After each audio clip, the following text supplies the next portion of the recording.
nossos olhos se descobriram,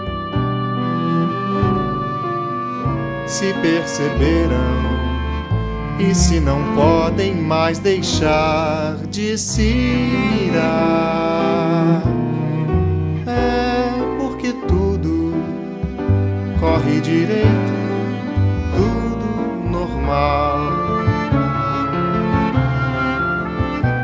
Existe atrás de nossos olhos aquela ânsia de querer um pouco mais, de saber mais,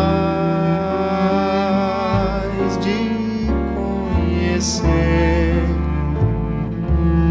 mais o terreno. E se negamos a nós mesmos este fato, é porque fomos ensinados a negá-lo. Só para obter o nosso passe, para se viver, se conviver em sociedade.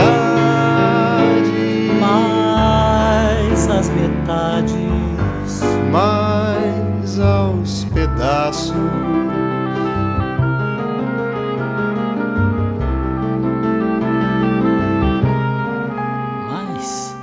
Meu amigo, se nossos corpos se descobrirem,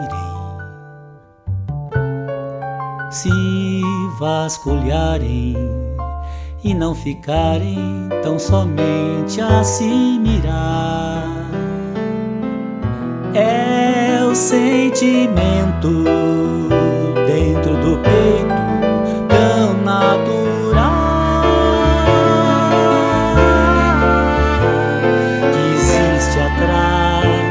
nossos gestos, o que nos leva a perceber o próprio corpo se conhecendo, se descobrindo num corpo igual.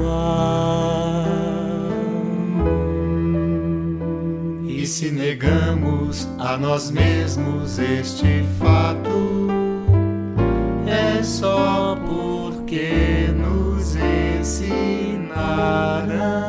a negar.